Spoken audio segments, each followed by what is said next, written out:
Thursday, December 20th. I'm Rim. I'm Scott. And this is Geeknights. Tonight, it's the State of the Podcast.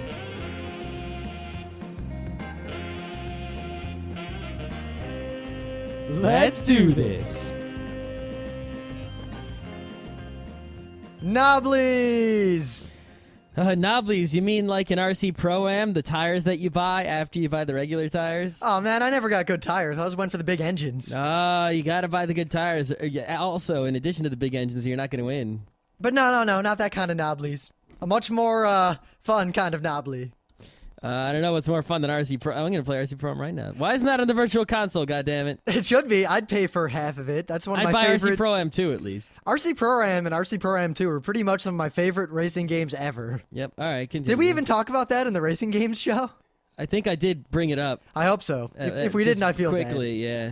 But yeah, we've been limping along here at Geeknights for the last 420-some episodes with the mixer we bought at the start of it all, the UB802 Eurorack. Well, we actually, before that, didn't have a mixer at all. Well, before that, we had a Logitech free stick microphone that I pointed straight up on one side of the room with the gain turned all the way up on my Sound Blaster, like, ancient PCI card that I've had since my first real computer. That's still the sound card we're using. That is still the sound card we're using. We need to do something about that's the part we really need to fix. Yeah, but I think I fixed that. We'll see. We'll find out. But this little mixer has done us really well. I mean, if you're not some sort of crazy, like, podcaster who cares and just goes nuts and does four nights a week. Or if you don't have a lot of people. You really don't need much more than the UV802 or the equivalent. You know, it's got 2 microphone, preamplifiers, and all that business. But over the years, we upgraded. We got a little compressor to go along with that, and then we learned that compressor wasn't so great, and we lost the power cable to it. I think I lost the power cable to it. So we bought a real compressor, realized that it was 1,000 times better, and yet we never upgraded the mixer. And every now and then we thought, hey, we got a bunch of people over, let's get them all on the show, and that always sucked. Yeah, that always did kind of suck. I mean, the third microphone always sounded like shit, and that was even worse because the person using it was the person who had the least experience using it. Yep, so we had to give all the other people crappy remember, I think Otakon was probably the worst ever. We had like 7 people, and we wanted to do a round table, right? We had our 2, like, okay microphones, and then, like, crap microphones. And there's only 2 microphone inputs on this thing, so I had them plugged into, like, all these other holes, and I just turned the faders all the way up, and it didn't work at all. It sounded like crap. It was quite the shit. But, as in not good. You know, Scott has a good job, and I have a good job, and I realized suddenly that I can buy stuff if stuff is better and I want it. I can just buy it.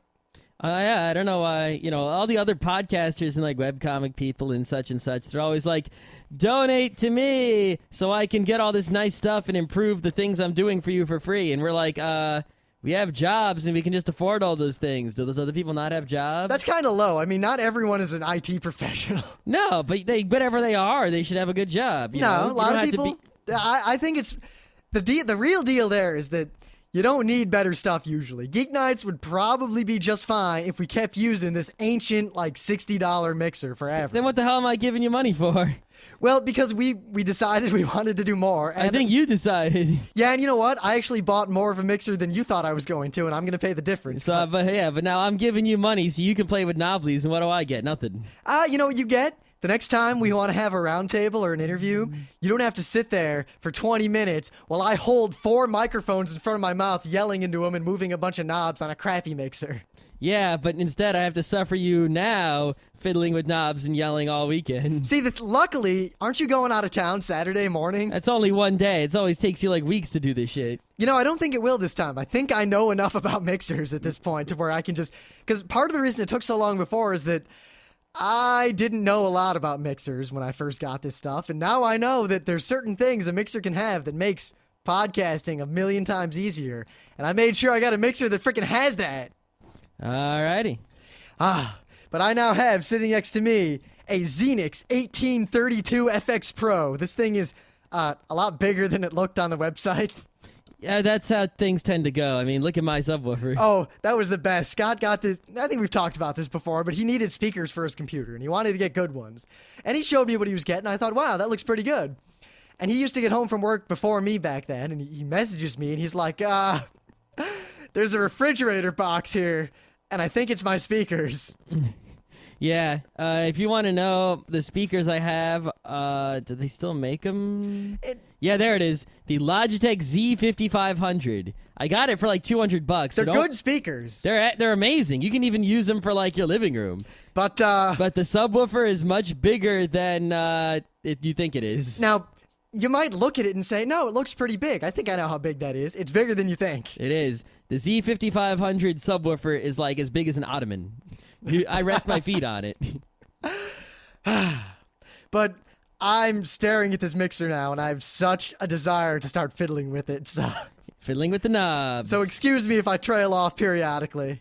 All right, anyway. Today, I think maybe yesterday, the Firefox 3 Beta 2 came out, right? Yeah, wasn't that right about the time when you were having some weird Firefox crashes? No, well, not really. But anyway, Firefox 2 has generally just been kind of shitty. Like, I really wanted to stop using it because it takes up so much memory, and it's unstable, etc., etc. It's slow, you know, and the other browsers are better, but I have this sort of dependence. I can't do anything without certain Firefox extensions. Like, I can use a different browser, but I need Firebug, I need AdBlock, I need these extensions more than I need Firefox, but those things only work with Firefox. Luckily, I use very few extensions. That's good, but I need a lot of those extensions in my web development. Pretty much I use Farkit, a delicious plugin, doesn't matter which one. I pretty much install a different one everywhere I go because I always forget which one I use. And I think that's it now. Oh yeah, AdBlock stuff. I use like Google Browser Sync and stuff like that. So. But yeah, I haven't posted on Fark in like a month, so I don't think I need Farkit anymore. Nope. But yeah.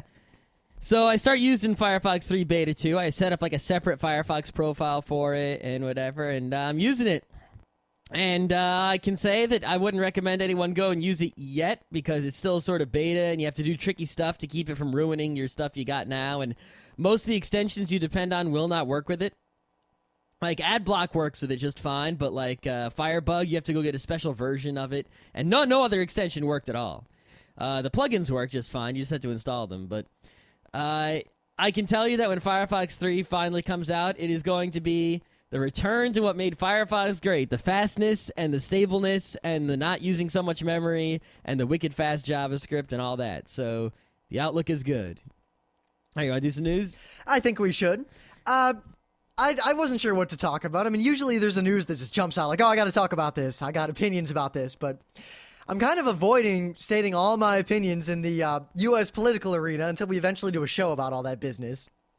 And there wasn't really anything. I mean, my opinions are kind of known on a lot of issues at this point. I mean, pretty much any news I bring up, half of you out there who listen can say, oh, I know what Rim's going to say about that. Kind of defeats the purpose of doing commentary on news because I hope that we're not your primary source of news. Yeah, I hope not.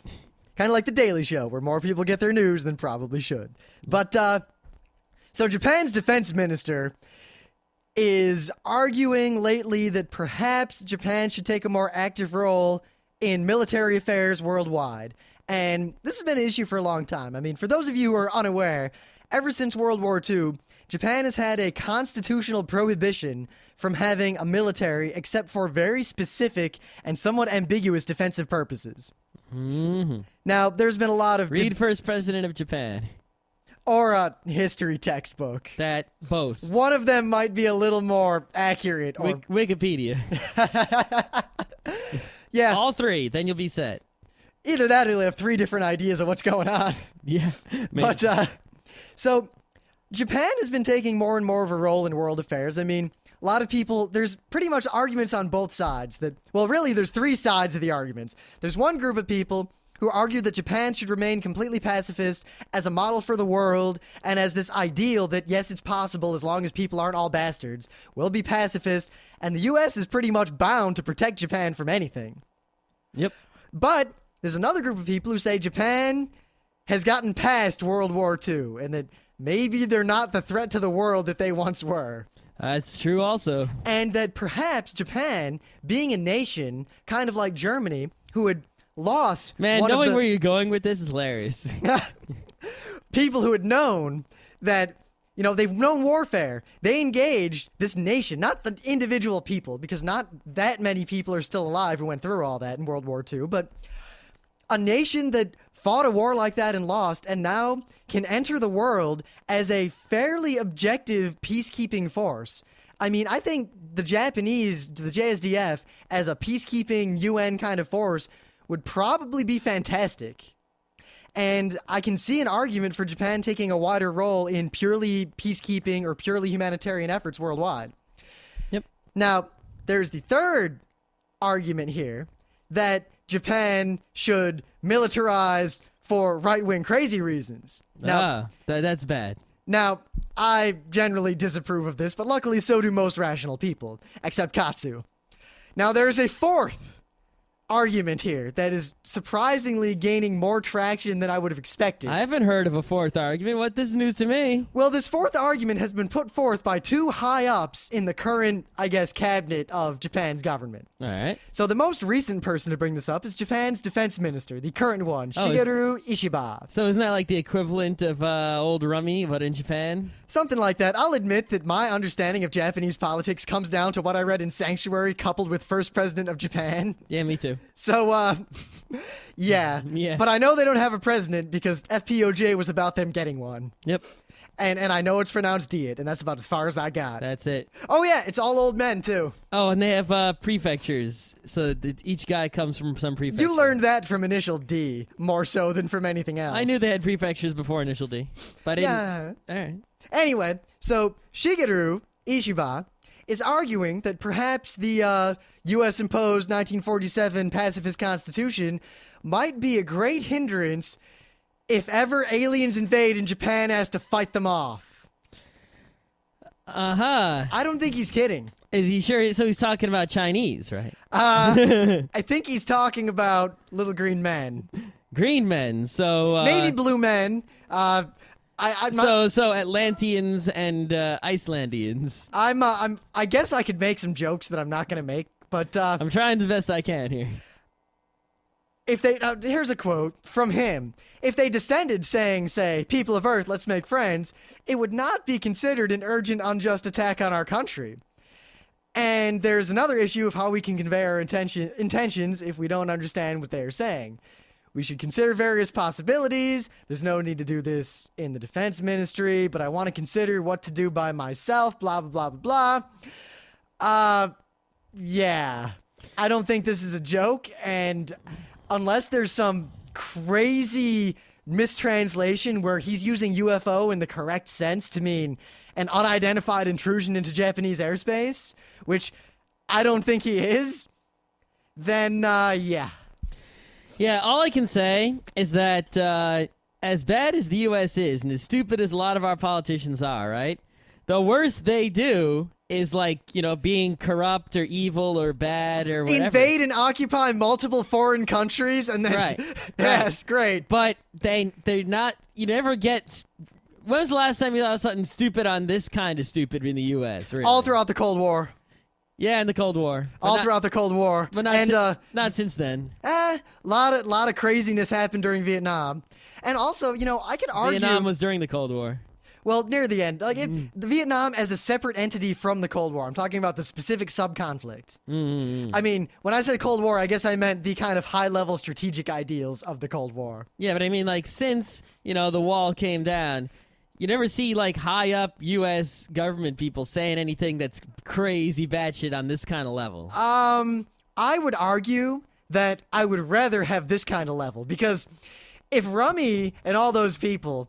we're arguing about whether or not we should have a defense force capable of fighting off aliens, instead of, say, invading and occupying multiple foreign countries and hostile nations and such, for no good reason. I'd rather be arguing about the aliens. Is it better to have smart, evil people in charge, or stupid, well-meaning people? You know what? I don't know anymore. I know, right? That's the dilemma. Now, I can make a high-level argument. At least our evil people aren't stupid. They're evil. They know what's going on. I would argue that intelligent people should consider all possibilities. And when considering... I mean, if I had a government, I would have some sort of plan somewhere in a file, sure, it doesn't hurt to write a plan if this crazy thing that's not impossible happens. Sure, Oh, why the not? U.S. is famous for that. The U.S. has Yeah. detailed plans for pretty much every possible world situation. Some of Yeah. the plans might suck, but we do this partly as a military exercise. It's something that, students of military strategy, as an assignment, the assignment will be something like, you guys get together and come up with what to do if we suddenly needed to invade Canada because they had nukes. Yeah, just because, the U.S. makes a plan about everything. So sometimes people see that, oh, the U.S. made a plan about this, that's going to happen. No, it's just they make plans about everything. That's what they do. But now, and intelligent people, you have to consider the possibility of an unforeseen alien threat. And I say alien to mean completely unforeseeable. Alien in the absolute alien sense.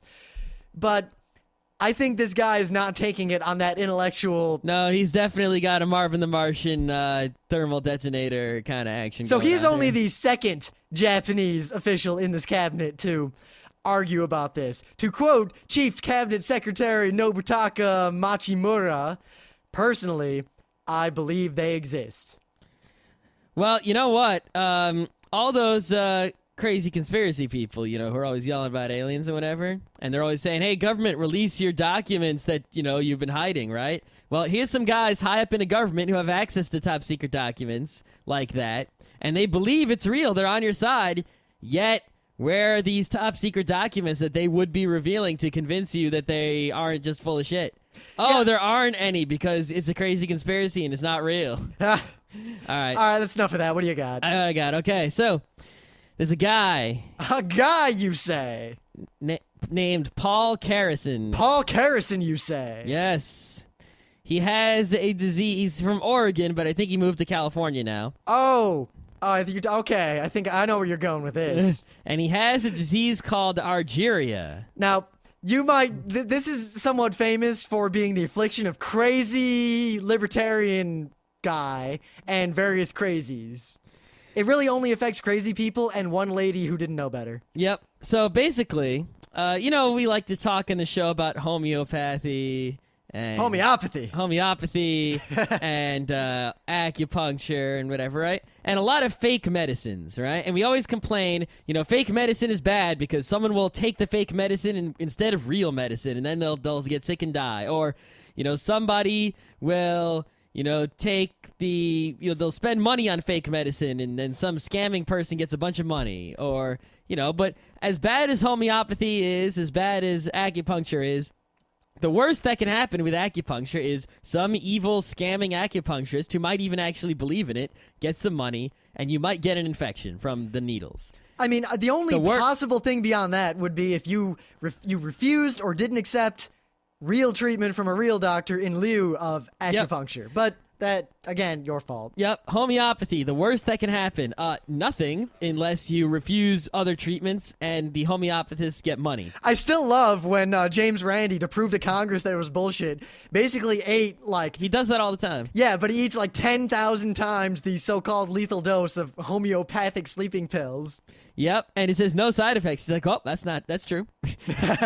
No effects at all. All right, but this guy, Paul Carrison, he believed in some other bullshit medicine. I will point out that colloidal silver does have antibiotic properties. It does. And it can be used for treatment, and it was used a long time ago. However, treating yourself with this drug is a lot like treating yourself with ancient, obsolete medicine where even the crappiest modern antibiotic works 1,000 times better and with 1,000,000 less side effects. Yeah, even penicillin, which doesn't really work so well anymore, works a lot better than colloidal silver. Colloidal silver, at this point in time, is effectively useless and obsolete as a medicine. It would be like trying to use a 1 megahertz IBM PS1 to make web pages.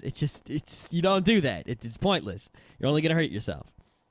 So this guy, he drank some colloidal silver, and he also rubbed it onto his face to treat a skin problem. Which now, that's not even one of the things that colloidal silver can do. Yeah, but rubbing it on the face also had no effect. The guy's stupidity really showed in the video. Yeah, but basically, some bullshit quack doctor, these people say that, colloidal silver cures everything except for argyria, which it causes, which they don't say that, This though. is a fairly well-known syndrome. I guess syndrome is the any right word. real doctor would have said, what the hell, don't do that. What the fuck's wrong with you? Basically, what happens if you drink colloidal silver over a long period of time? It has Not to be even. You just drink enough of it. Well, it has to be over a long period of time, usually. Yeah, usually. Like, drinking a glass of colloidal silver water is not going to just do this. But Well, it'll make you sick probably in other ways. It's not too good. actually, it probably won't. It probably won't have any ill effects. You'll poop silver. Not really. Basically, what it'll do is over time, these silver ions will migrate throughout your body to your skin and then lodge themselves there. And as a result, you will turn blue. Yes, this guy has basically turned blue. I've His seen skin is blue. For the last decade, because I've known about this forever, and I've always liked looking at pictures of people who were dumb enough to do this to themselves, but I've never seen someone with this much. This guy's apparently been drinking it forever, and he might still be drinking it, I think. Oh, he is. You realize in the video that the reporter's like, so you turn blue. Are you still drinking it? And he's like, hell's yeah, it cures whatever.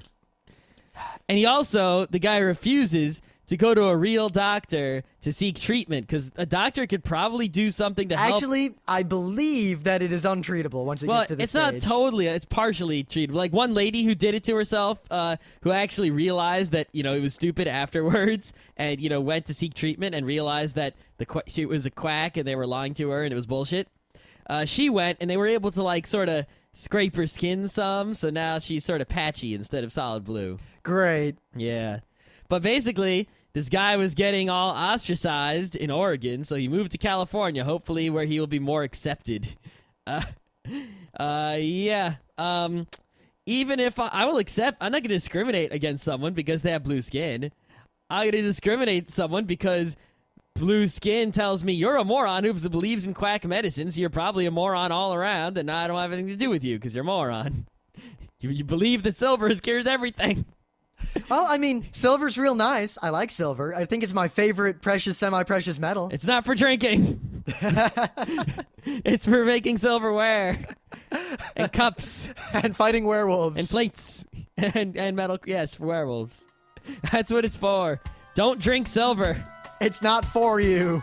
Yeah.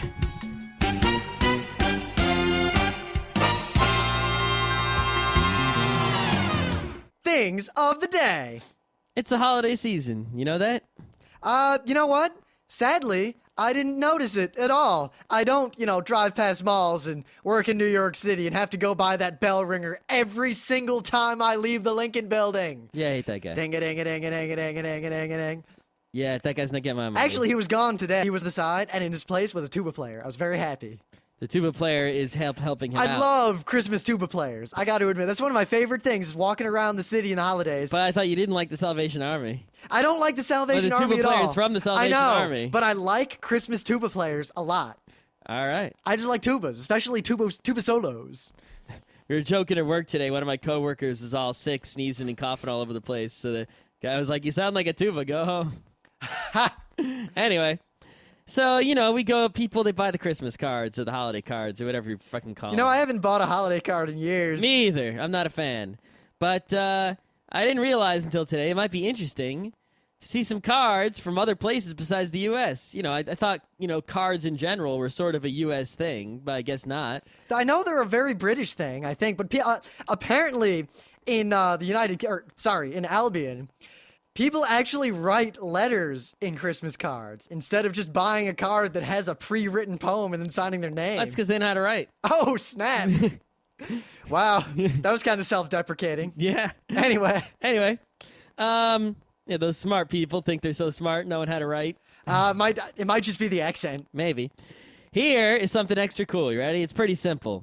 This is a gallery, 4 pages worth of images that are holiday cards from Soviet Russia. Oh man. Oh man. Are they all what I think they are, or are they all just normal? A lot of them have rockets on them. Oh man.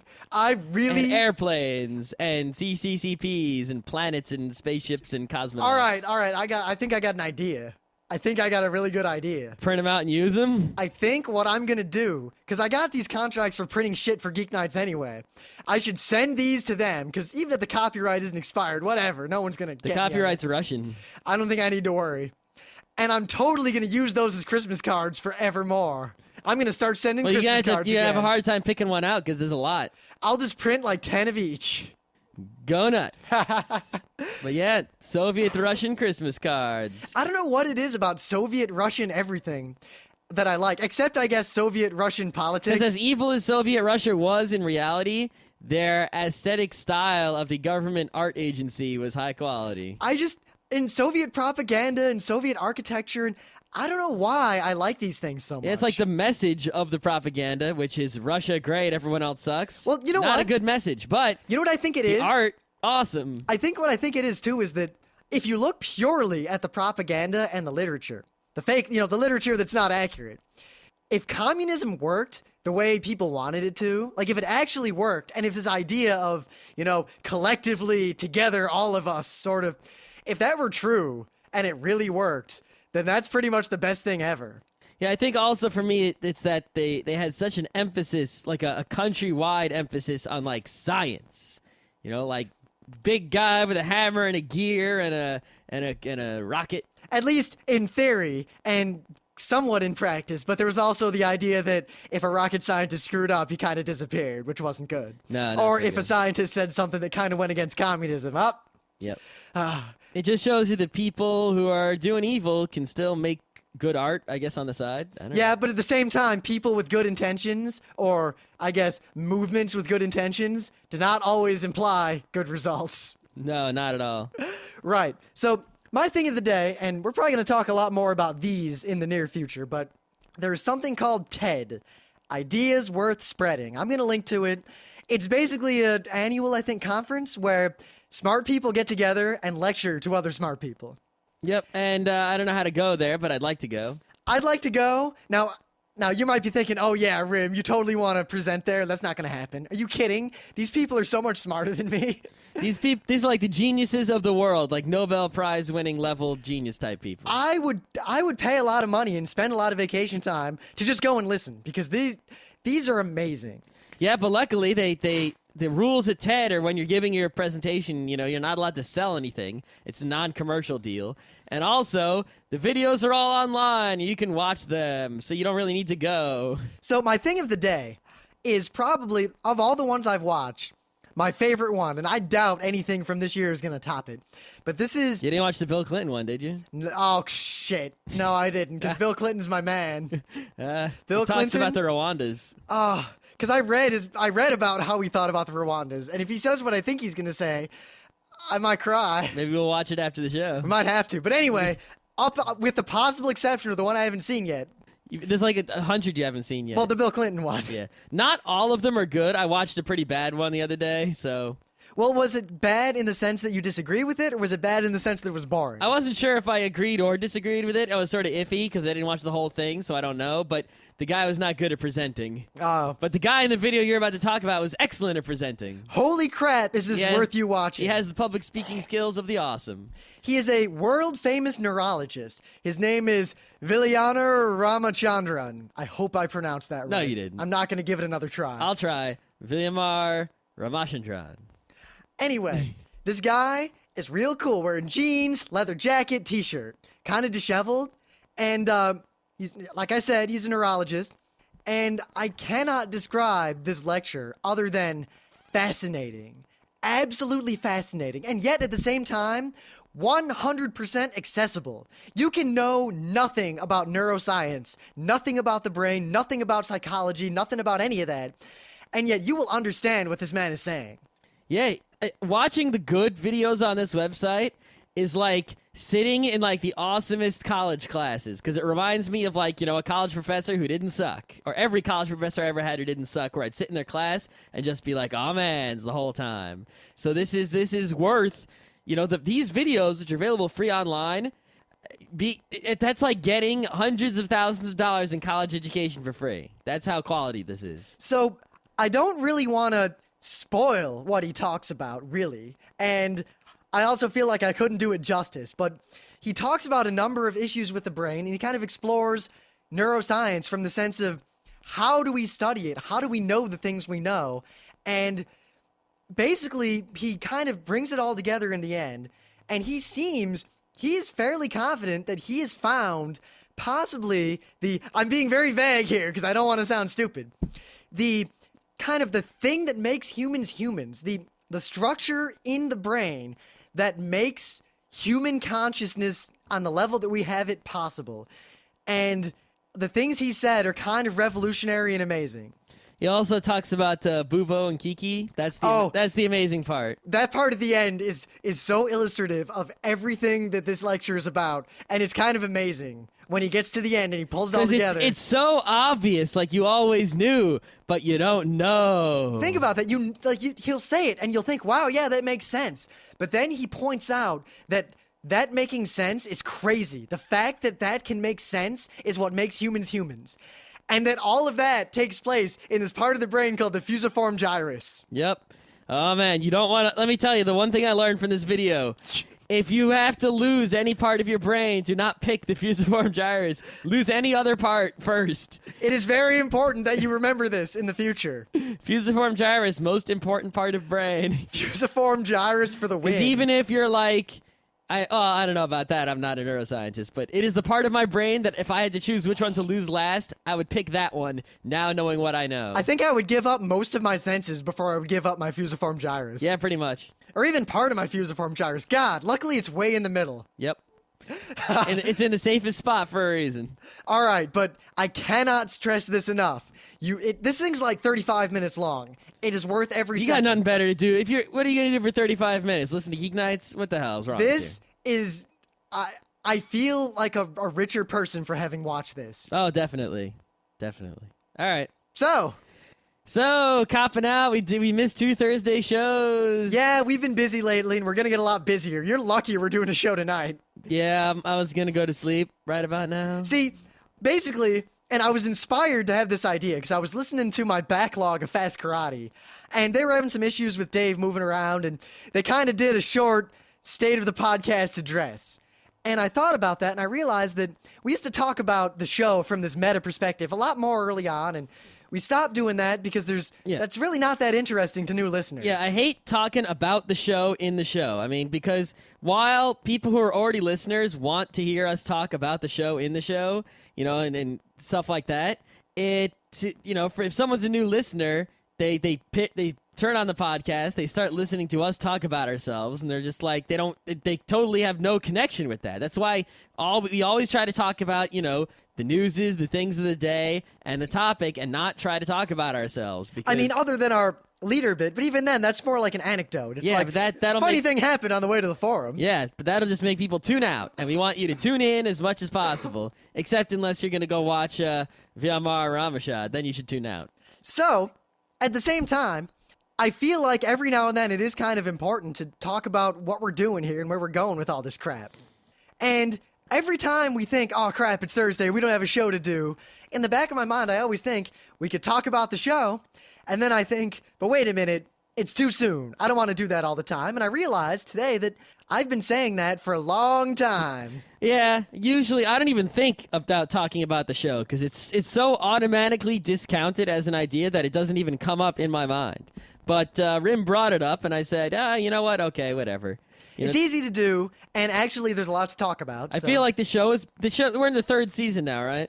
Yes, we are well into the 3rd season. So, there are well over 400 episodes of this business. Yeah, so I'm sort of getting the feeling now that there's a lot of things where the statute of limitations have run out, and we can sort of talk about them again, even if we've talked about them before, as long as there's been as long as they're going to say something significantly different. Plus, there have been a couple of, I guess, points of change or linchpins in the, I guess, time scale of Geeknights. Like when we first got a mixer, and it went from to an actual show.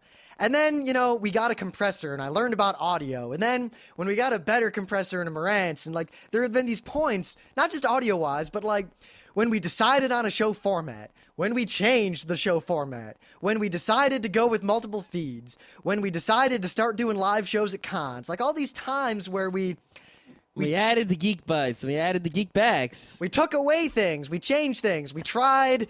I remember our first thing of the day music, that epic failure that it was. I liked it a lot, but the listeners didn't. I spent like 4 hours making that happen. We tried it once. Everyone hated it. Never used it again. We should use it again in this episode. I'm not gonna, because I don't even know where it is. Boo. It's in like my stupid like FLAC archive on the offline hard drive. I'm not gonna go get that thing out. But actually, in terms of everything that Geeknights is, we're kind of on a major cusp here. Like, I think in terms of what we do here, we're on the point of taking it to the next level. I think so. I mean, right now, well, first of all, we've done a sort of, contest in the past, and there's someone who famously keeps bothering us about one of them. Yep. And, we've never quite made prizes or swag, even though a lot of people who do a lot less than us have prizes and swag. So we're actually months away from having swag, probably by February. We've got multiple artists. We've got an e-commerce solution we're working on. Mostly Scott. That's kind of like, we kind of... Yeah. Like, if there were like the credits of Geeknights, the producer, the whatever. Scott and I have kind of divvied that up all 50-50. So Scott's drive right now is all the e-commerce crap we have to put together before we can actually sell stuff. Yeah, let me tell you, e-commerce sucks ass. There's a reason people are using like eBay and Cafe Press, because doing anything else is a pain in the ass. And my side now of this is dealing with the artists and getting them to finish our business. Yep. But you know what? It's equally difficult. Right. But as soon as we are going to do it. We are closer than we've ever been to this. We're not going to give any sort of definite date, but I am going to guarantee that it will happen. I will guarantee that, even if we all die. Well, not if we all die. That's the only thing that will stop from happening. If both Scott and I die, then it won't happen. But otherwise, at the same time, if only one of us dies, then another person will fill in, and then if the other one of us dies, it'll be Geeknights with Joey, JoJo, and Shabadoo. Right. But anyway, it's gonna happen soonish. You're not gonna get Geeknight swag for the holidays, but there will be Geeknight swag soon of some sort. That will also mean that there'll be prizes for anyone who's ever won a prize. I know we had a contest, like a worst podcast contest, right? Yeah, we've got a list of a lot of people who are gonna. I don't believe you have a list. I do. You know what my list is? If I search for a certain couple of words in Gmail, I have a list of all the people I promised prizes to that if ever bothered me about it. If anyone ever emailed us or me and said, hey, where's my prize? I have a filter that just lists all those emails. Because I added them to that every time I saw one. So I have a list of all the people who have bothered me about a prize. So if you're owed a prize and you've never bothered me, now is your time to bother me or Geeknights. Yep, and I guess what we're going to do is we're going to go through that list of people who deserve prizes and whatever, and then we'll verify that all those prizes are really things we want to award and whatever. All right, so that's the first thing that's going on. The second thing, I'm finally redoing the website. Basically, we've tried a bunch of times to get web designers or other people to help us out because I want a slick Web 2.0 website that looks professional. Come on, and man, cool. Web 3.0, semantic web. I know, right? But that sort of failed. Like, anyone who's actually high quality at that doesn't want to do our dinky little job because it's just a dinky little job. And all the people who have given us awesome designs either disappeared or never followed through, or those designs were awesome but infeasible. It's sort of like how my mom needed the basement stairs fixed, right? So she wanted to hire a carpenter. But none of the carpenters would do it because this job was too small. But all the guys who happen to know how to do it, small-time guys, they wouldn't do it because they weren't real carpenters. They didn't actually follow through and do the work. So it took her a long time to actually find someone to do it. Now, I realized that, I designed the current, I sort of stole parts of someone else's design and then, combined it with my CSS skills to make the current design at frontrecruit.com. And the forum is, the default forum theme, which I'm not going to change. And, I think it's terrible, but apparently a lot of people don't think it's that bad at all. So my skills at that have increased. They haven't increased enough to where I can make fancy Web 2.0 websites that look great, but they've increased quite a bit. And I think I've got something that's going to work out. So probably in a few weeks, I'll have that, polished up enough to put it on the site, and then there'll probably still be some more polishing afterwards, but we're going to have the website. It's going to be better than it is now, and it's going to be easier for you to do stuff, and there's going to be a lot more information on it. Yep, and pursuant to that, there are going to be a lot more feeds, a lot more ways to get Geek Nights, a lot more ways to customize how you get Geek Nights for what you want to listen to, a lot more ways to integrate other business with Geek Nights. Yep. I mean, we're going to probably, right now, all we have is the Monday, Tuesday, Wednesday, Thursday, and the total feed. There's going to be a lot more stuff besides that. Well, there's the experimental feed. No, that's right. This experimental feed. We're going to add in the supplemental feed, right? Yep, that's going to be anytime, because we've been appearing semi-regularly now on Friday Night Party Line, and we've appeared on other shows in the past. So I think anytime we appear on any sort of media out there, we're going to link to it. And if it's something that we can link to that's audio, we're going to have a feed that'll let you just download whatever shows we're on. So if we're on Anime World Order for whatever reason, you'll see that episode of Anime World Order with us in it in that feed. Yep. We should also, we should keep our current total Geek Nights feed, right, is just, every episode of Geek Nights. The last 100 of them, at least. Yeah, we should have a total Rim and Scott feed also. That, is sort of like the supplemental plus the experimental plus the We'll Geek have some Nights. sort of like the Geek Nights Uber feed that has everything. We're going to have all kinds of feeds, so no matter what kind of Geek Nights listener you are, you'll have something that'll, you'll have some combination of feeds that will provide you with the stuff you want to listen to and only the stuff you want to listen to. I mean, one thing, too, that I really want to get going, because it wasn't an issue right away, but now that we have so many episodes, it's getting to the point where there is no feed that has some of our earliest episodes on it, because having more than 100 anythings in a feed causes problems. Yep. So we're probably going to have archival feeds, too, Well, there's nothing wrong with RSS technology that prevents there from being so many feeds. It's mostly a limitation of WordPress, where if I want to have feeds with a bajillion items in, then I have to go into WordPress and say, yeah, put like a bajillion items in this feed. And there has to be a number. I can't just say infinity. I have to set a number. Plus, so the I'd have feed to gets- keep changing that number. Plus, the feed gets bigger and more unwieldy, and different readers crap out at different sizes, and it's not... Plus, if anything ever happens, and your feed reader screws up, expect to download 800 episodes of Geek Nights. Yeah, that's why I don't recommend anyone else allow their podcatchers to automatically download episodes on their own. Or at least more than, a set number, never more than 5 or something. Yeah, it's like I use iTunes, and what I do is I update the feeds, and then all the new episodes appear, and I push get next to every episode, because sometimes, I don't listen to every episode of every podcast. So I only click get on the ones I want to listen to, and I delete the ones I don't before even downloading them. And I think that is the way that people should manage their podcasts. So, we talked a lot about... Plus, it helps us out, because then we know, if you download every episode automatically and only listen to half, we don't know that. We see that you downloaded every episode, so we can only assume you listen to all of them. So only download the ones you can listen to.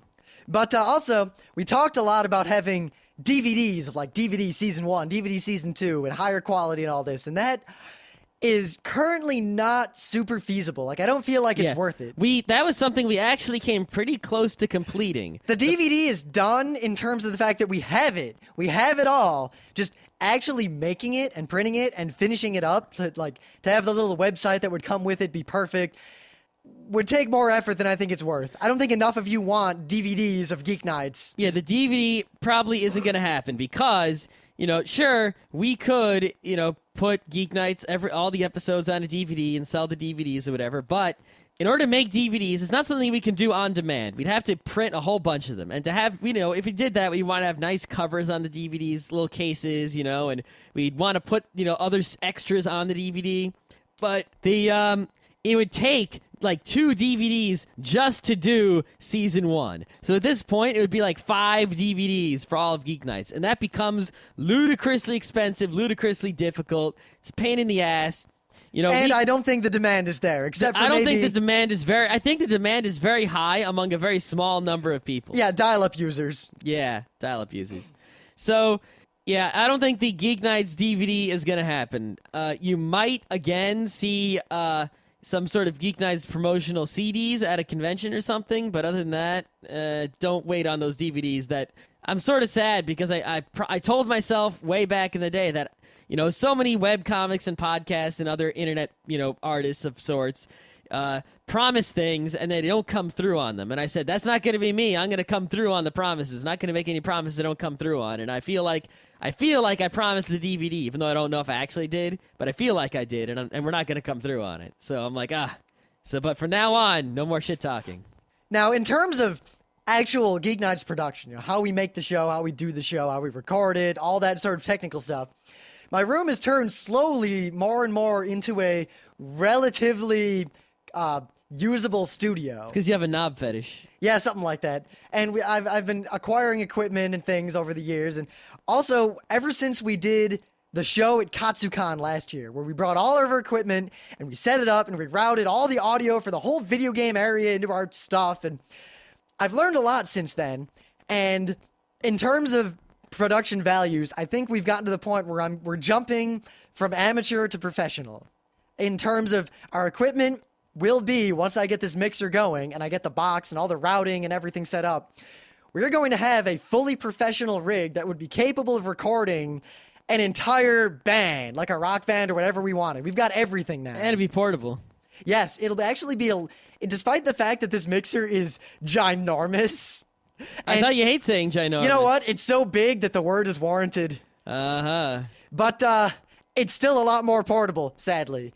And we're going to be set up in relatively short order to where we could record a lot of people in our studio at the same time and do all sorts of round tables and multi-interviews and like group interviews over Skype and all these sorts of things trivially. So expect a lot more roundtable discussions, a lot more interviews. We've actually got a lot of interviews that were lined up and just put on hold because it wasn't easy to do an interview quickly.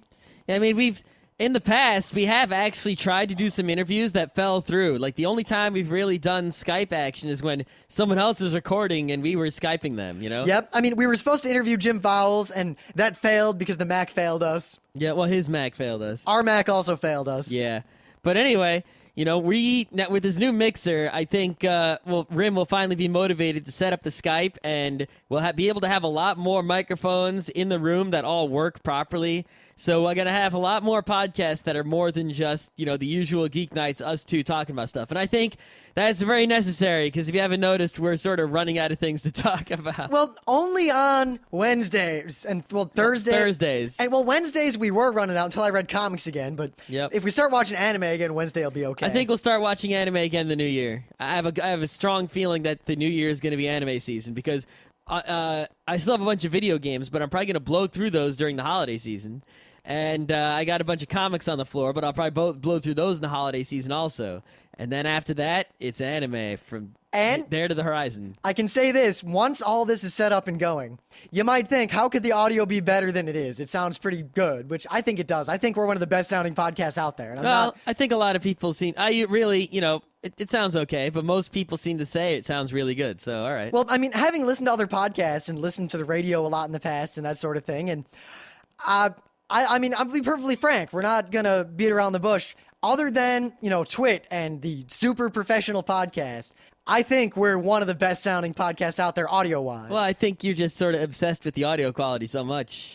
And the thing is, a lot of people said early on, don't worry about it, no one cares, we can't tell. And a lot of people say, like when we first got the new compressor, I can't tell the difference. But I made an extra for the DVD that I'm going to put in the experimental feed at some point. I might remake it once I've used the new mixer. And it basically took clips of Geeknights continuously from the first episodes to the most recent episodes, just seamlessly integrated. And you hear the audio quality just kind of gradually get better. And then at the end, it played like just a midpoint, like a third of the way through Geeknights, and then the most recent episode. And you couldn't really hear the difference so well when the gradual changes. But when the newest episode and an old episode were next to each other, it was like night and day. It was crazy. And I played it for some other people, and they're like, wow. Yep, and we'll probably add to that, some new mixer episodes and such. I think Geeknights, after all this new stuff is set up, is going to be exactly as professional sounding as is possible with 96 kilobit per second MP3s on the internet. Yep.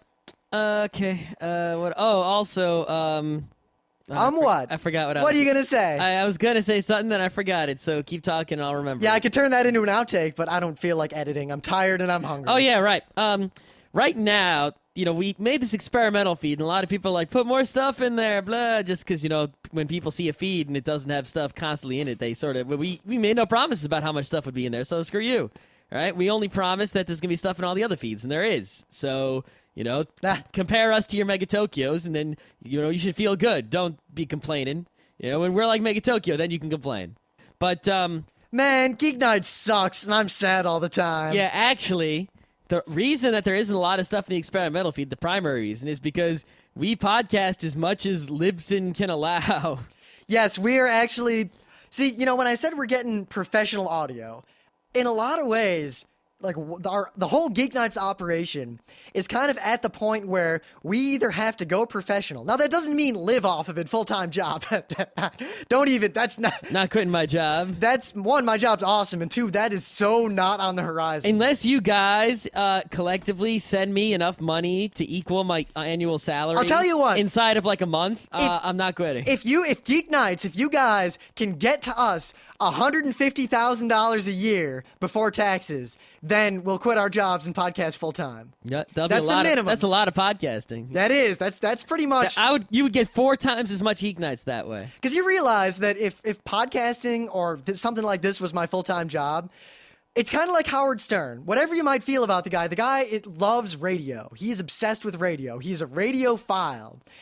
And that man, because it's his job, there's a reason there's like 8 hours of Howard Stern every day. Because he just does it all the time because he loves doing it. Yep. And we would probably do something similar. Plus, he can fill in a lot of those 8 hours with commercials and other people talking. So it's easier for him than it would be for us. Yeah, he's got a whole staff sitting there telling him stuff while he's doing the show. It's kind of crazy. Yep. But in terms of everything else, like not counting living off of it, but in terms of how we handle Geek Nights, we're really at the point where it's either going to be a professional operation in every sense of the word from this point forward, or it's not going to happen anymore.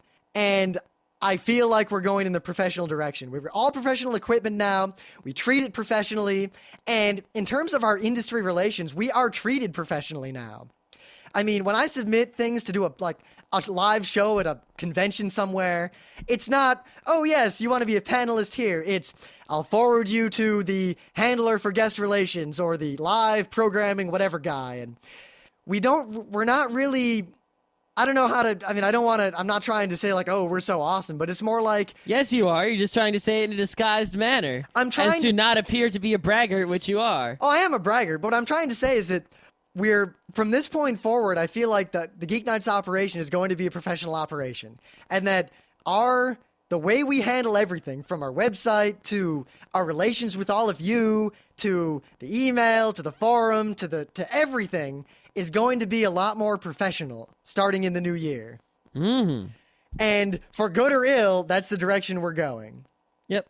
But I don't think people who are fans of Geek Nights now are going to suddenly be like, "Oh, Geek Nights sold out." Blah. That's not going to happen. Well, professional does not mean making money. Well, no, but I don't think anything is going to happen to where people who are fans now are going to turn on us. I think what it means is that the show is going to get a lot more streamlined and a lot more solid as time goes on. There's going to be fewer missed episodes. There's going to be fewer episodes where Rim's coughing in the background or there's clipping. I don't know. Are you going to go get that larynx surgery or not? No, because you realize that I can get rid of all the coughing with this new, I got a mute button. I got a cough button. Oh, really? Is there one on that mixer there? Yes. Great. Yes. Is it a noiseless button? Yes. Yeah.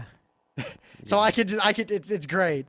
But it's also just the fact that, in terms of when I say we're being professional, what it means more is that when we started doing the show, we had this idea of, well, if we don't like this or it doesn't work out, we're just going to stop. We are, I think, right now at the point of no return. There's no way we could stop doing Geek Nights and ever be satisfied for the rest of our lives with anything. The stats we have to track the number of listeners and such is very unreliable. But if you look at the graph, right, the graph continues to go up. It's not going up at some exponential rate. It's sort of going up little by little, but it's always up. And I guess as long as it goes up, we're semi-obligated to continue. I mean, if it went down, then we could be like, oh, I guess we're doing bad. Let's just, yeah. But I guess to sum all that up, because that was kind of a rambling rant, partly because I'm really hungry, but what do you want to eat? Geek Nights is pretty much to the moon or bust at this point, and we are not going to stop. What it would take for us to stop doing Geek Nights would be ludicrous at this point. Oh God, Rim just got shot in the head. Ow, my fusiform gyrus. No. But now what that means, and the reason I realized this is that about 3 months ago, Scott and I decided that starting with season 3, for 3 or 6 months, a temporary thing, we were going to cut back on Geek Nights. Well, it was hard to come up with show ideas. And we were kind of at our maximal creative output. Yeah, we needed a break, really. And we said, all right, what if we just did 2 episodes a week? Two, and then 2, the other 2. So, we do like Monday, Wednesday, and the next week we could do Tuesday, Thursday. And alternate. And then we were going to do that for like 3 months. And then it wouldn't be like, we'll do this until we're better. It was going to be like, we'll do this for this number of weeks, and then it will be back to the show as normal on this date. So there's no way to back out. I thought it would be something more like, we could transition to doing just 2 of the episodes a week, so we'd still be doing the 4 shows, but, half as many of each show. But also, we'd take up that extra Libsyn and use it to do other things, like more experimental feed, more other stuff. Yeah, maybe make a new show. Who knows? Part of it also was really just to go in other directions for a while, not just in terms of the podcast itself, but other things we can do. Because what kind of happened to us is that I think there's only so much that a human being can do in a day, or just the output you can have is limited unless you're Osamu Tezuka. And between our jobs and our blogs, which you noticed neither of us have posted in a while. Yeah. And Geeknights and board gaming and all the things we have to do to have things to talk about on Geeknights, it got to the point where I literally had 0 free time for like a month straight. Yep. Like there was a whole month where my life was nothing but work, Geeknights, things for Geeknights, and then like trying desperately to work on all my other projects and failing. And I think we're kind of at our maximal creative output. Yeah, it's like I wanted to use Geeknights as a platform for other projects, but instead Geeknights sort of ate up all the available resources for all the projects. So it's like I need it as a platform, but then again, if it takes up all the resources, like I've used all my wood to build a platform, and now I have no wood left to build the house on the platform. So our choice at that point was either to basically do what it takes to make the show professional enough to where we will be able to do it with less effort, with less maintenance, with less time cost. And that required a significant investment because pretty much up to this point, we've invested very little money in Geeknights. We've pretty much played it by the skin of our teeth. I mean, the Marantz cost more than everything else we'd ever bought. Yeah, pretty much. And like when we bought new microphones, it was like, holy shit. Now, like to get beyond the diminishing returns, to get to the next step in terms of streamlining our operation, required a somewhat substantial financial investment. Yeah, I think for it to get any better than it is now, we'd have to hire an employee. And that's not out of the realm at this point, seriously. We don't have enough money, though. Well, it depends, because I could see scenarios where that could work out. But basically, we've decided to go 100%. So we're now investing substantial sums of money relative to our incomes in Geeknights, which means if Geeknights fails, it is through no lack of effort or investment. All right. So as a result, we are able to defray a lot of our time costs by spending money. And as a result, I think you're going to see a lot more. As a result 2 times. I did. We're going to see a lot more coming out of us in the next year. Hopefully. If you don't, that means we're just shit talkers, and the new mixer didn't get me anything, and we failed at everything in life. I only stand by the things I said. I have big dreams. What do you want? For the record, I'm not a shit talker. If I don't do the things Rim said I would do, because, What did I say you would do? I don't know. I said we'll try. I don't want anyone giving me grief for not doing something someone else said I would do. I'm the only one who makes promises for me. Yeah, kind of like how the prize situation is pretty much entirely in my realm right now. Exactly. Yep. But at the same time, the website is entirely in your realm. What did I shit talk, though? Yeah. It kind of works out now. It's kind of like... I handle one thing, Scott handles the other thing. Like, when I'll just email Scott every now and then and say, hey, we're doing these live shows at Katsucon. He says, okay. And then he'll email me, this is what the website's going to look like. And I say, okay. Yeah. It's just the way it's going to have to be. So, I guess the state of the podcast is good. Good. Not stopping. Yeah, better than other podcasts. I think so. Yeah, and considering a lot of podcasts bigger than us seem to be going a little downhill. Yeah. That could be bad for podcasts as a whole, though. I don't know. Yeah, well, the thing is, we have plans for that I'm not going to talk about now because we've gone on forever. And I've said this before, but I'm really hungry. But we have plans to invest in not so much promoting ourselves, because we've never really promoted ourselves substantially. Except at conventions and such. Yep. But We have plans to invest in promoting the idea of podcasting as a whole, and regardless of if any other podcasters are on board with this. I think that's what's really necessary. It's like, Nintendo did the same thing. They said, we don't need to sell Wiis, even though they succeeded at that, and DSs. They need to, there are people out there who don't buy video games. We need to get them to buy video games first. It's like, we don't need to get more Geeknights listeners. We need to get more people to listen to podcasts, period. Then we can get more Geeknights listeners. So expect inroads in that direction in the coming next several months, maybe a year. That's not a short-term plan. Also, why not? Everyone out there, it's holiday season. You're going to meet your relatives. You're going to see your friends. You're going to see your families, whatever. Make sure that everyone everyone you see on the holidays, all your families and friends, make sure they know the reality of podcasting. They know what it is, and maybe find them a podcast they'll be interested in and get people to listen to podcasts. We're not saying tell them to listen to Geeknights. No. We're saying make sure they know. Unless you think they'll like Geeknights. Make sure your World War II buff grandpa knows that there are like 100 World War II podcasts, and he can listen to them whenever he wants. Yep. Make sure, your mom, your grandma who's knitting, and your aunt who's baking, listen to the baking podcast and the knitting podcast. All right, on that note, the state of the podcast is hungry, and I'm going to stop now. Okay, good.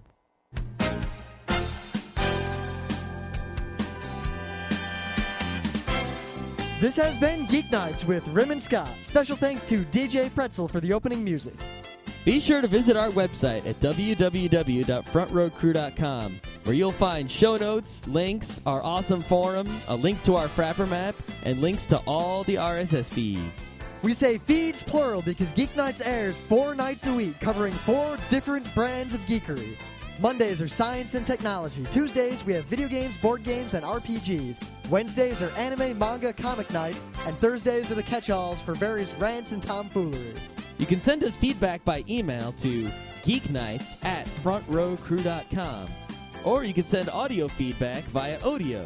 Just click the link that says Send Me an Audio on the right side of our website. If you like what you hear, you can catch the last 100 episodes in iTunes or in your favorite podcatcher. For the complete archives, visit the website, which has everything. Geeknights is distributed under a Creative Commons Attribution Non-Commercial Share-alike 2.5 license. This means you can do whatever you want with it as long as you give us credit, don't make money, and share it in kind. Geeknights is recorded live with no studio and no audience. But unlike those other late shows, it's actually recorded at night.